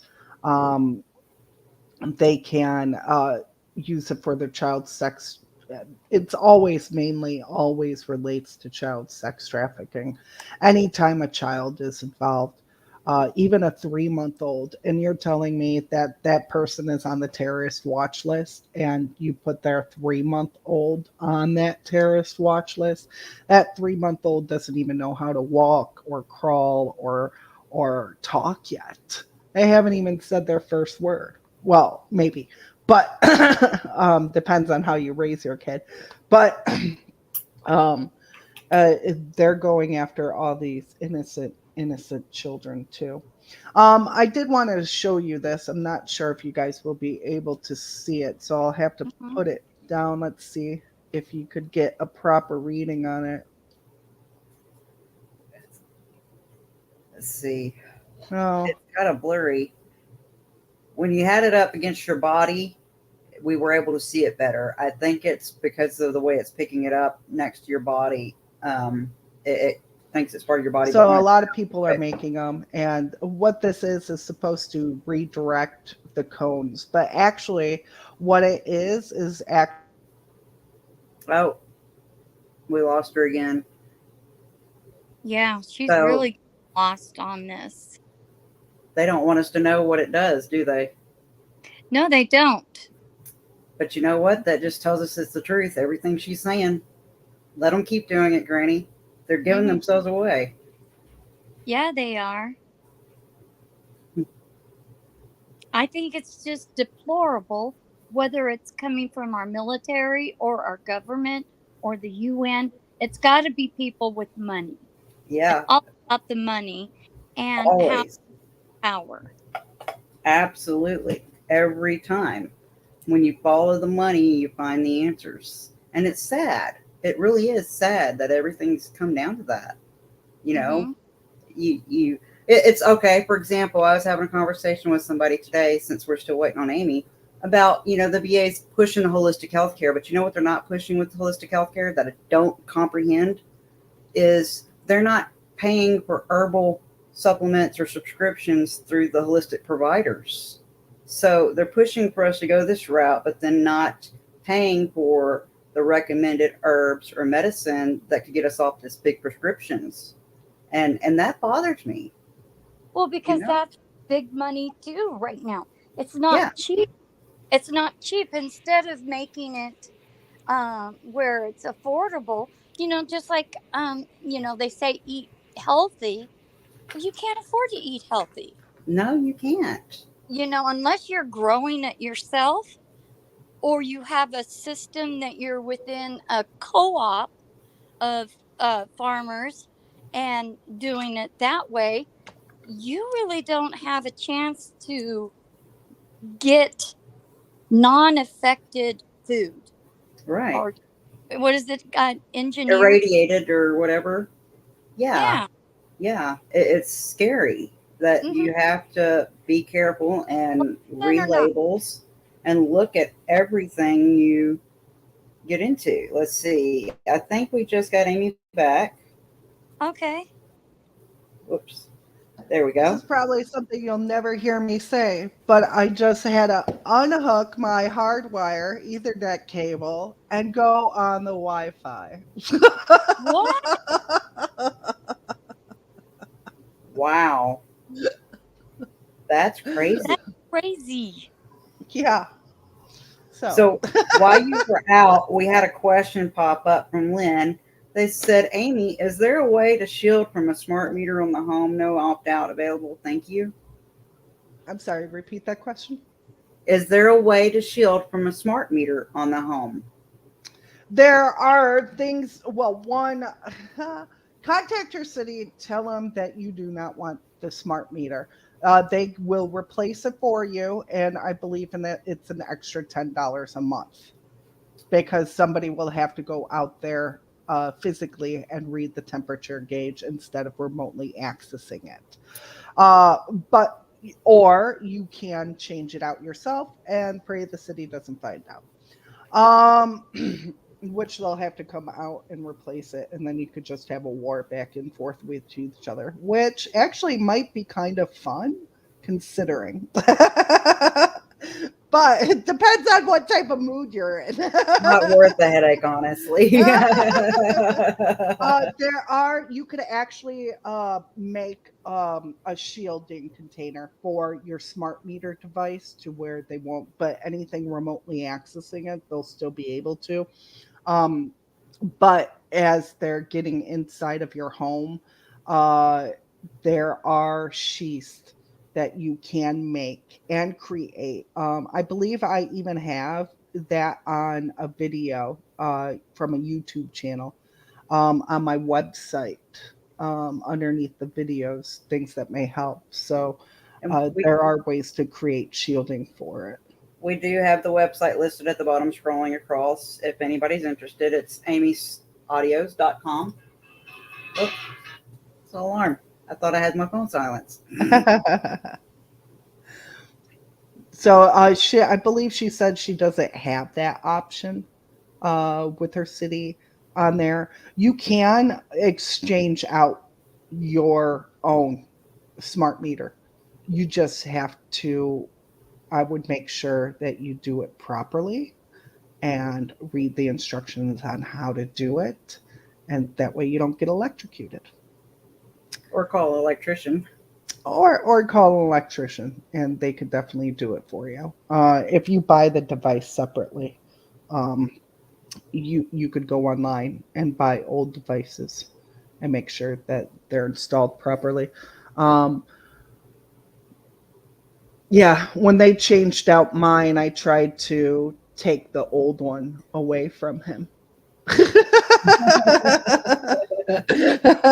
like, I want the old one. They're Right. like, we have to come back with it. I'm like, why? It's old. You're just gonna throw it out. Oh, for verification. I'm like, I'm your verification. No. Right. Well, and if you're going to have them put it right back in, then I don't see that was just a waste of their time and your time Take a having picture. It them come lasts in. longer. Yeah. Um, yeah. Well, I wanted to see the operating components inside of the smart meter, and then once he left, I replaced it. So, but I do solar panels now, and the way that the hacking does it through the solar panel is through the generators. So anything with a Tesla generator on or involved with it, that's where the targeting will be stored, is inside of that generator. Does not surprise me one bit. How about you, Yeah. Granny? Oh, wait, Granny, why are you muted? Hold on. Did you hit the button on accident? There you I, go. I'm sorry. So you can't even like escape. Go out and get a generator. They can track you still from the generator itself. That's solar power. Oh, okay. Well, That's yeah, solar you. power. That's pretty much why you bug out is to. To get off Yeah. the grid. Yeah. Is Yeah. to get off the grid. Right. That would, it kind of depends. You could get gas powered generators, or it depends on how your generator is or what you're using your generator for. I mean, you also have wind power that you could create. There's water power, hydro systems that could be built for electrical and for electricity. You Right. just have to have the knowledge to build it. And then you could live off the grid that way. Um, the reason I went to solar is because I do live in Florida, and I really do try to protect the environment too. And our power and electricity was going out every single time the wind blows. It still goes out every time the wind blows. But at least through a storm now, I was every 5 minutes. I've had to reset my clocks every 10 minutes of the day Oh my because the gosh. Wow. power goes out so much. And it's not just me, it's everybody inside that whole city block. Yeah. It the way that the infrastructures that are being built right now with the electrical grid systems are so weak in comparison, and because of all the smart connections and IoT connections and uh, electrical, it's overloading the system, and Mm. it keeps going out and collapsing, and not a lot, it's a weak infrastructure, and they can't fix it because nobody really has the intelligence level to fix it. And so it keeps overloading the grid, and the power outages keep occurring. So, with the power outages, at least with the solar panels, I have power during those power outages. It was just more beneficial for me because otherwise I'd be out of electricity every time it rains or every time the wind blows. Yeah, it was Oh, so bad. Um, our Governor DeSantis actually just sent over $6 million to rebuild the infrastructure within Polk County, and let me tell you, it is probably the worst infrastructure I've ever seen built. Mm. It's pathetic. I've never seen such work, and I don't know if it's through, like, obviously he just gave us the money for it. The city is the one that built and picked how it was going to be built, right? because that's what their job is. That authorization. So he just gave us the money, but I tell you, it's pathetic. It really is. Well, And they probably got every 10 minutes, I have to reset the clocks to it. It's ridiculous. they probably got the cheapest contractor and Mhm. put in the back pocket the rest of the money. Yeah. Yep. Well, a lot of towns and people have been complaining about this too, and you got to pay attention.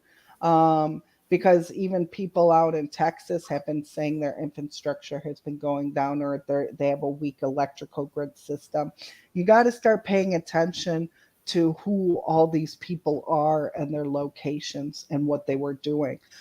Even when that electricity with the FEMA on October 4th went out, I turned off about my power, but I've noticed when I turned the power back on that some of my electrical components didn't even work anymore, Ah, like my modem. Oh no. One person's microwave didn't work. Another person's cell phone didn't work. So, granted, that's only 3 people I know of, but who else had problems when that went off? And that is because they were syncing all the smart devices and all the appliances to this national broadcasting system through the FCC and through the FEMA. oh, And yeah, well, Texas has its own electrical system, power system. That's why they can, if they wanted to disconnect and be a separate entity from the states, they have their own power grid. They don't get any of their electricity from anybody else. They have their own. So if I wonder how is that going to affect when we have to all have electrical cars? I know for sure that in my neighborhood it will blow out. There's not enough power to right. all of us have our cars plugged in. And So that's, yeah, it's just building a weak infrastructure to where all these power outages can occur and the remotely accessing them too. And the vehicle whole thing is they want to jack up the prices. So, because they want all these vehicles to be remotely accessible So they can shut them to down. not only so they could shut them down, but for hacking, tracking, tracing, surveillance for their sex trafficking purposes too. There's a whole lot more. The data, the biosensoring, and the data that goes into it. Think about it: an O2 sensor, an oxygen sensor inside of the vehicle. Now there's 3 of them inside of a car. Tell me, on what God's green earth that you need 3 oxygen sensors for a muffler? It's not for Seriously. that. They're getting ready to check in the cars for people that are smoking cannabis in the cars. What you want to bet? Well, cannabis is halfway legal in most of the states now. It Actually, oxygen sensors are put in the exhaust so it can determine if you're running rich or not. So it does fuel adjustments, and depending on the motor, they do have multiple oxygen sensors per cylinder. Right. Well, I was just saying that there's no need to have 3. But right. with the No. muffler, I mean, especially if you're using a straight pipe on a car, really is only one need, and that's from the entrance zone from it or the exhaust pipe. But that's why we have emissions test on our vehicle. The emission test, you have to pass that emissions test. You shouldn't have to have the O2 sensors. So why do they force emissions testing when they have that oxygen sensor on there? Actually, Why do I they think do that was a carryover from the 80s and them trying to tax everybody. If you remember correctly, that's when they started that crap. Yeah. Well, I was born in the 80s, so yes. I was Love the born in the 80s. 60s. But I do remember them implementing it even as a kid because I remember my mom complaining about it. Um, but Yeah, because we went from leaded fuel to unleaded fuel, and then everybody's cars that use leaded fuel, all the valves went out in them because there was nothing there to keep it lubricated. And so all right. these cars had to be turned in. That's why you saw all the cars in the junkyards in the 80s. But that's why that's also when they started banning lead. And banning lead is because of the microwaves and that they're using and the weapon systems and the different types of biosensors. See, everybody thinks that like 5G technology was developed like 10 years ago. In reality, it was developed back in 1933. Neural technology systems were developed back in the 1820s. So it's not a new concept. I mean, these concepts are 100 years old. They're just implementing it now to our lives. Anything that they show you, it's at Right. least a minimum of 10 years old. A 10 lot of years. people don't know this about television, but televisions were actually invented over in Germany during the Hitler's time period, and it was actually going to be used for mass control of everybody's thoughts. Yeah, well, it's still using Still for is. mass control of everybody's thought. It is. And they access the television streams through the NTSL, I believe. If I believe that is that's what it is. Yes. the NTSL. Let's Let me see. look that up. National Television Standards. Well, yeah, and then I was also doing a study on, and you got P and N frames in a video, and they'll actually hide things in the P side of the frame because you never see that frame in the digital video. There's two different frames in a digital video that's constantly going, and what they're doing is they're comparing whether or not anything's moved. So they don't, if nothing's moved while it's recording, it captures that frame and then waits until something moved again. Oh, And okay. there's a whole nother frame there that's tracking, and they'll actually hide and embed things inside that. If you meditate and you pay attention, you'll notice it. You'll notice It's actually, you can catch it. yeah, every It's once in a while when the network glitches, you can see it happen. You can actually see it in the embedded. Yep. Mhm. Well, we've gone way over our goal time. I'm good to keep going. I'm good to take a break, or I'm good to go. But it's up to you, Amy, since you're the guest. I just didn't want to go over 2 hours without saying something to you about, hey, I didn't check before we started how long we were going to talk. Well, usually I always go where the wind takes us. I'm easy going, go with the flow. If there's any other questions inside the chat, I don't know if we lost the chat. I'd be happy to take those. And then because I do have to get some work done today. Usually I work till like 1 or 2 o'clock in the morning just to catch up on a lot of my work. So Okay. but that's me personally. No, and that's why I wanted to say something, because we're coming up on the 2 hour mark. And so I wanted to make sure before we got too much further, or we got down another rabbit hole, that I checked, wait, how are we doing on time? So since you're a veteran, I wanted to let you know we're working on the third Saturdays of the month having a Zoom call. Anybody and everybody is invited to come talk about what they've seen, what they've heard, or what they're going through, and they need to talk to somebody about it, because there's a lot of people out there that don't have anybody. Right. You know? And so Granny and I used to do talks with veterans on a Facebook group, and this time we're going to do it on Zoom because we had problems with the Facebook groups, not everybody being able to join. And so I want to make sure to invite you to those. We'll put that posted on the website, and if you're interested in coming, we'll send you an email when we get the date and time. Okay, that'd be perfect. Yeah. Supporting the veterans and supporting the community like that is very, very important. Especially when they don't know what's going on, or they're even just trying to gain up benefits. I think I found somebody to help with the benefits issue. I got to call and talk to the person later this week. So hopefully we'll have somebody to help with the benefits side. And trying to get everybody's increased or go through the court systems. And so hopefully that will all work out. Right.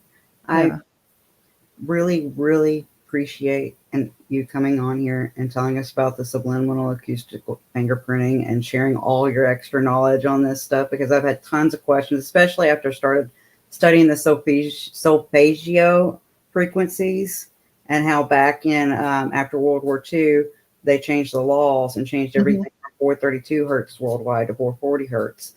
And I know when I was suffering from neurological conditions, 440 hertz made me agitated and angry, and I couldn't go to concerts at all unless they were in 432 hertz. And 432 hertz, I enjoyed them. And I'm like, wait, this isn't right. Something's wrong here. And then I realized human resonance. I don't know if that's real or not, but the earth frequency is supposed to be in 8 hertz and coincide with 432. But with 440, it's in discord. And Well, so, I thought it was 420. oh, It was 420 hertz. And then they changed it to 440 hertz. okay, I might be wrong. I've been, like I said, I've been I'll double check on that too. I know they did it because a lot of it has to do with the body, human resonance of the human body. And that's how they could alternate the frequencies with the radio waves and the signals, transmitting the signals back and forth with each other. George Soros actually made that change. okay. Thank you so very much because I've been trying to figure out where all that came from, and I was wondering if, since you've done all this research, you know. That's all the questions I have. Granny, do you have any? I have one more. Do they have control of turning on and off devices? What type of Turning on devices? your TV, turning on Yes. your radios, Those or could be done by simplistic tones, and that was where the tone generators would come into play, or that with frequency generators as well, with the with use of the tone generators. Like with television screen, that usually has to deal with infrared light, laser technology systems, if you're using that in that regard. The light set with the tone hits the mark and it registers it. So if they have that direct frequency, that tone that connects to your television, but that could only be used 15, 20 meters away. So 15 to 20 feet away. So if you have a very close neighbor, chances are it's one of your neighbors that are doing it. Aerial units, you have to have a very powerful one. And then you're not only going to affect your television, but you're going to affect multiple televisions. Um, it could be possible with a drone, uh, but usually it has to be pretty close proximity for television screens to be turned on and off. could it be, those little round circle things that you say, Alexa, turn on TV, and Mhm. can they come through that to do it? They can. They could remotely access the Alexa if the Alexa has it programmed and stored inside of the operating system, or however Alexa works, like that. Like, Alexa, enter my calendar, right? They have access to a calendar and they program everything inside of that calendar. And it's going to keep that into the inside of the storage bank. Alexa, turn up the volume to my speakers, right? They're going to have access to that speaker or that Bluetooth device that it's synced to. So anything that you connect that Alexa device to, it will have the operating systems, the commands in there, where a hacker, all they do is have to access that Alexa device, gain access to those operating systems and commands, and then alter them So you and don't need to reprogram have it. the drones or your neighbor or anything like that. So if you have that and you're having that issue, then somebody's definitely Yeah. hacking you. And remember, at what was the one of the first key things that I said that they most hack into? That microphone, Yep. right? Alexa has those microphones and those speakers in order to hear those voice commands and talk to. So those are the most simplistic type of devices that could be easily hacked into. Okay, thank you. You're welcome. Thank you I so much, appreciate Amy. you gave us so much, so much. I am just amazed at it. Peggy, she's been telling me all this. I'm like, yeah, are you sure? And she's like, yeah. Like, okay, because I'm having a guest on that you tell us. And I'm like, okay. Well, as So much as thank it is like over talking about it and stuff like that, it really is harder than it you can assume. But getting the basics down for basic comprehension, so you could wrap your head around it, is where we need to start. At least with the people, at yeah, least with the people inside the community, because even when I started, I didn't even know the basics. You right. know, and until you learn, go step by step, starting from step one, jumping, you can't just do step 10 because you lose everything inside the world. So ways to protect yourself, and shielding, and different hacking and protection, network protection, like the firewall, the management system, password management systems are also very good too, are ways that you need to protect yourself. And I do have a lot of that stuff on my website that is available for you. So if you don't know where to go, or if you're being hacked a lot, I have personal tools or things like that that you could use or download to do your research or your evidence collection as well. Well, thank you so much again. It's been a great pleasure. You've really opened up my eyes, and I'm sure a lot of other people's eyes that are similar to myself, that kind of go do do do do do do do do, and that doesn't exist. You're just in twilight zone, that kind of thinking. And there's still several of us that don't even believe the ever present uh, shooting element isn't a proven hoax too. So, I don't know. It's hard to find out these things and comprehend them. And you did it very easily to where I could I could go, whoa, okay, Oh, thank you. Yep. thank you. I appreciate that. Thank Yeah. you both. And if you've been watching this with us, thank you so much for sticking with us today and watching. If you like what you see, like and subscribe. And always remember, sharing is caring. Have a good night, everybody. Thank you so much. Mwah. Bye. Bye. Now,